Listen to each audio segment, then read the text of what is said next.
শাওয়াল মাসের যে রোজা, এই রোজা সুন্নাত। নবী করিম সাল্লাল্লাহু আলাইহি ওয়াসাল্লাম শাওয়াল মাসে 6টি রোজা রাখার নির্দেশ আমাদেরকে করতেন ওই মাস উপলক্ষে। তিনি বলেছেন, মান সামা রমাদান, যে ব্যক্তি রমজান মাসে রোজা রাখবে সবগুলো, সুম্মা আতবাহু সিত্তাম মিন শাওয়াল, এরপর রমজান মাসের রোজাগুলো রাখার পর শাওয়াল মাসে যে ব্যক্তি 6টা রোজা রাখবে, কানা কাসিয়ামিদ দাহার, আল্লাহ তাআলা তাকে সওয়াব দিবেন সারা বছর রোজা রাখার সওয়াব।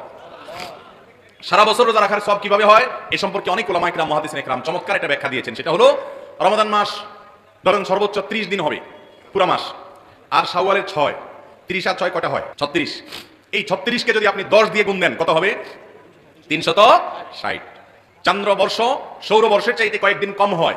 সেই হিসেবে যদি আপনার রমজানের 30 দিন রোজা রাখার পর শাওয়ালে আরো 6টা রোজা রাখেন, তো আল্লাহ তাআলা টোটাল 36টাকে, ওই যে আল্লাহ তাআলা কোন কোন আমলের সওয়াব 10 গুণ, কোনটাকে আরো বেশি বাড়িয়ে দেন, এইটাকে কমপক্ষে 10 গুণ বাড়িয়ে দিবেন। তাতে 30 দিনের পরে এই 6টা রোজা রাখার ফলে কেমন যেন আপনি সারা বছর 360 দিন রোজা রাখলেন।